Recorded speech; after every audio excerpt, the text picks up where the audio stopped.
Welcome from watching to another video. हा जो video आहे हा व्हिडिओ आपण इमर्जन्सीमध्ये बनवतोय, कारण की काही अडचणी विद्यार्थ्यांना येत आहेत आणि त्या अडचणी संदर्भातच आपण या व्हिडिओमध्ये बोलणार आहोत। सकाळपासून जे आहे फक्त विद्यार्थ्यांचे प्रश्न आणि विद्यार्थ्यांची उत्तर देण्याचा प्रयत्न करतोय। या व्हिडिओमध्ये कमी पसंतीक्रम आले किंवा काही विद्यार्थ्यांना कमी पसंतीक्रम आले तर काय करायचं त्या संदर्भात सुद्धा बोलणार आहोत। ओटीपी काय येत नाहीये त्या संदर्भात सुद्धा ओटीपीचं काय सोल्युशन आहे ते तुम्हाला या व्हिडिओमध्ये कळणार आहे। आणि सगळ्यात महत्त्वाची गोष्ट म्हणजे अजून काही गोष्टी आहेत ज्या संदर्भात मी या व्हिडिओमध्ये बोलणार आहे। ठीक आहे, व्हिडिओ जो आहे लवकर आपल्याला घ्यायचा आहे, कमी टाइममध्ये आपण जे आहे पूर्ण माहिती तुम्हाला देणार आहे। व्हिडिओला आताच लाईक करून द्या, व्हिडिओला हाईप करा। तर चला सुरू करूया आजचा व्हिडिओ। आणि हा तुम्ही चॅनलवर नवीन असेल तर चॅनलला सबस्क्राइब करा। तर सगळ्यात अगोदर पहिली महत्त्वाची गोष्ट बघा, ॲक्च्युली काही विद्यार्थ्यांना प्रॉब्लेम येते सद्यस्थितीमध्ये। ठीक आहे, पहिले ओटीपी बघूया। तुम्हाला ओटीपीचा प्रॉब्लेम येतोय, काय करायचं, काही टेन्शन नाही घ्यायचं। तुमचा जो मोबाईल नंबर आहे, ठीक आहे, जो तुमचा मोबाईल नंबर आहे या मोबाईल नंबरवर म्हणजे अगोदर काय करायचं आहे, तुमचा ID टाकायचा आहे। तुमचा जो लॉगिन ID आहे, लॉगिन ID टाकायचा आहे, नंतर पासवर्ड टाकायचा आहे आणि कॅप्चा। पासवर्ड टाकल्यानंतर लॉगिन ID, पासवर्ड आणि कॅप्चा असतो एक खाली, तो कॅप्चा टाकायचा आहे। कॅप्चा टाकल्यानंतर तीन गोष्टी टाकल्यानंतर सबमिट करायचे आणि त्याच्यानंतर तुमच्या मोबाईल नंबरवर ओटीपी येतो। जर समजा ओटीपी येत नसला तर काय करायचं, दोन चार ऑप्शन आहेत। एक तुमचा मेसेज जे आहे तर मेसेजचा जो डाटा आहे त्याच्यामध्ये मेसेज मेमरी फुल झाली का बघा, ते डिलीट करून टाका। 7-8 मेसेज किंवा 10-15 मेसेज सुरुवातीचे, नंतर तुम्हाला मेसेज येईल। आणि जर समजा मेसेज आता येत नसेल तर काय होतं, कधी कधी आता सद्यस्थितीमध्ये मला ती करंट सिच्युएशन कळते, तर त्याच्यानुसार पवित्र पोर्टलवर ॲट अ टाइम सर्व विद्यार्थी आहेत, जवळपास जेवढे 1,70,000 उमेदवार आहे ज्यांनी रजिस्ट्रेशन केलंय, तर जवळपास त्यातले मॅक्झिमम विद्यार्थी, जवळपास हजारोमध्ये विद्यार्थी जे आहेत सध्या पवित्र पोर्टल साईटवर आहे, जे पसंतीक्रम लॉग इन करतायत, लॉगआउट करतायत। तर त्याच्यामुळे जे आहे तुम्हाला ओटीपी येण्यासाठी प्रॉब्लेम येतोय, तर काय करायचं, थोडा वेळ तुम्हाला काय करायचंय, वाट बघायची। म्हणजे थोड्या वेळाने परत एकदा ट्राय करायचा आहे। आता मी तुम्हाला एक आयडिया सांगतो, ट्राय केव्हा करायचा आहे। जर ओटीपी आता सध्या येत नसेल तर परत क्लिक करू नका, त्याच्यामुळे काय होईल, जो ओटीपी यायचा तो पण येणार नाही। एकदा क्लिक करा, ओटीपी येऊन जातो। जर ओटीपी नाही आला तर चांगला आपल्याजवळ चांगला बेस्ट ऑप्शन आहे, रात्री उशिरा किंवा सकाळी तुम्ही ट्राय करू शकता, जेणेकरून ओटीपी येईल आणि ओटीपीची समस्या तुमची दूर होईल। ठीक आहे, रात्री उशिरा जास्त ट्रॅफिक नसते आणि सकाळी सुद्धा जास्त ट्रॅफिक नसते, सकाळी।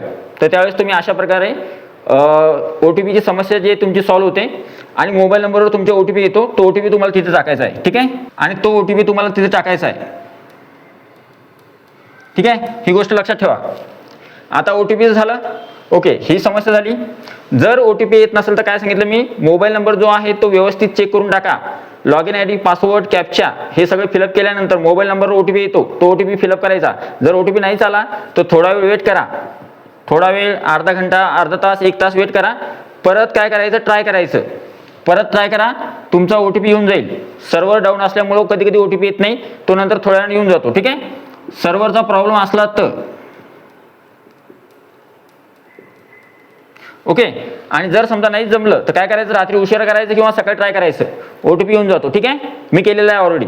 आता दुसरं जे आहे ते आहे पसंतीक्रम, इंग्लिशमध्ये प्रिफरन्स। पसंतीक्रम कमीच येऊन आले आपल्याला। ठीक आहे, पसंतीक्रम कमी आले तर मग काय करायचं, तर जर समजा तुम्हाला असं वाटलं की तुमचे पसंतीक्रम कमी आले तर काय करायचं बघा, सगळ्यात अगोदर तुम्ही लॉग इन केलंय तुमच्या प्रोफाईलमध्ये, लॉग इन केल्यानंतर तुम्ही प्रिफरन्स जनरेट केले असेल, प्रिफरन्स काय केले असतील, जनरेट, तर हे जनरेट केलेले प्रिफरन्स यांना डिलीट करा। काय करायचं, यांना डिलीट करायचं आणि परत एकदा प्रिफरन्स जनरेट करायचे।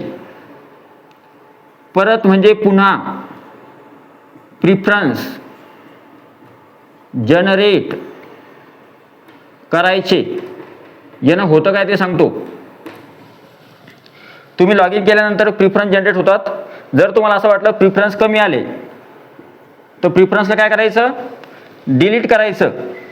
डिलीट केल्यानंतर काय करायचं, परत जनरेट करायचे। मग जेवढे काही तुम्ही ज्या ठिकाणी तुम्ही पात्र असाल त्या पूर्ण जाहिराती तुमच्या समोर येतात।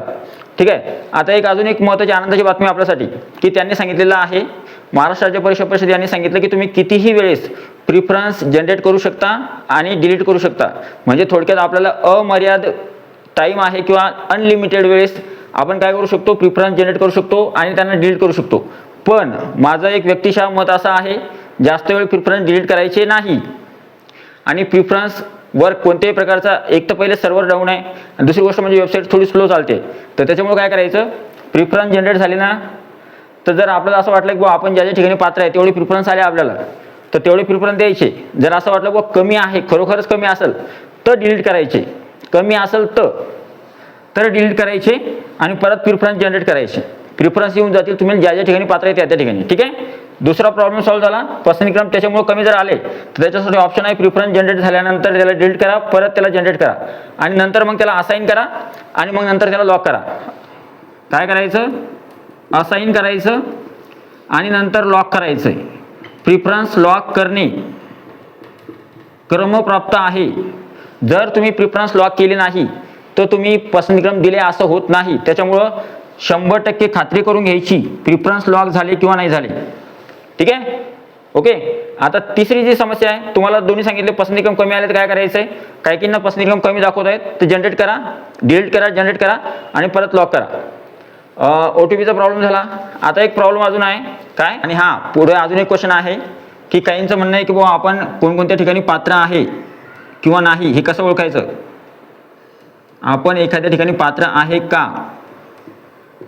एखाद्या जाहिरातीसाठी आपण पात्र आहे का हे कसं ओळखायचं.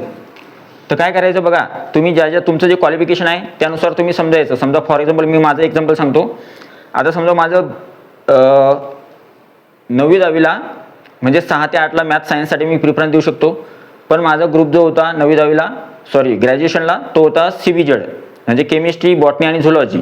तर मग याच्यामध्ये मॅथमॅटिक्स आहे का, नाही. पण मी 6 ते 8ला मॅथ आणि सायन्ससाठी जागेसाठी देऊ शकतो पसंतीक्रम. पण जर समजा 9वी 10वीच्या जागा आल्या तर त्याच्यामध्ये फक्त मी सायन्सच्या जागेला पसंतीक्रम देऊ शकतो, मॅथच्या जागेला मी पसंतीक्रम देऊ शकत नाही. तर तुम्हाला हे चेक करावं लागेल की तुम्ही कोणत्या ठिकाणी एलिजिबल आहात. ग्रॅज्युएशनला तुम्हाला तो विषय होता का हे चेक करून घ्या, त्यानंतरच त्या जागेला पसंतीक्रम द्या. कळतंय, तुम्हाला कळालं असेल आता. आणि सगळ्यात शेवटची जी अट आहे कोणती, आणि हा उमेदवारांचा अजून एक डाऊट होता, तो कोणता होता माहिती आहे. उमेदवारांचं म्हणणं आहे सर आम्हाला 5 दिवस दिले, 5 दिवस दिलेले फक्त आपल्याला. म्हणजे कधीपासून कधीपर्यंत, 6 तारखेपासून ते 11 तारखेपर्यंत, 6th to 11th. 6 तारखेपासून 11 तारखेपर्यंत आपल्याला काय दिलेलं आहे, डेट दिलेली आहे. कशासाठी, प्रिफरन्स किंवा जाहिरातींसाठी. पण कदाचित एक गुड न्यूज आहे तुमच्यासाठी की आपल्याला मुदतवाढ मिळू शकते. पण माझं एक ऐकून घ्या, मुदतवाढ मिळू शकते म्हणलं मी, मिळाली नाही अजून, मिळू शकते. पण याच्या अगोदरच तुम्ही सर्व गोष्टी करून ठेवा. जर मुदतवाढ मिळाली ऐन वेळेवर तर मग आपल्याला काय होतं, जर समजा मुदतवाढ मिळाली, आता समजा कधी कधी काय होतं की बुवा 1,70,000 उमेदवार आहे, एवढ्या उमेदवारांनी जर प्रिफरन्स लॉकच केली नाही, त्यांना टाईमच नाही भेटला, तर मग शासन विचार करते का अजून 2-4 दिवस वाढून द्यायचे. तर त्यावेळेस मुदतवाढ 2-3 दिवसाची किंवा काहीतरी 2-4 दिवसाची मिळू शकते. तर पण सद्यस्थितीमध्ये मिळाली आहे का, नाही. पण पॉसिबिलिटी अशी वाटते की बुवा मिळू शकते. ठीक आहे, जास्त पॉसिबिलिटी वाटते की मुदतवाढ मिळणार आहे. पण तुम्ही सद्यस्थितीमध्ये 11 तारखेच्या आतमध्येच तुम्ही प्रिफरन्स लॉक करून घ्यायचे, सोडायचे नाही त्यांना. ठीक आहे. आणि मुदतवाढ जी आहे, मुदतवाढी संदर्भात सद्यस्थितीमध्ये मात्र याच्यावर काय आहे, प्रश्नचिन्ह आहे. मुदतवाढ मिळणार किंवा नाही मिळणार, पण मिळण्याची शक्यता आहे. ठीक आहे, तयारीमध्ये दोन्ही राहा. मुदतवाढ नाही मिळाली तरी सुद्धा आपले लॉक झाले पाहिजे पूर्ण प्रिफरन्स, आणि मुदतवाढ मिळाली तर नंतर आपल्याला त्याचा सुद्धा फायदा घेता आला पाहिजे.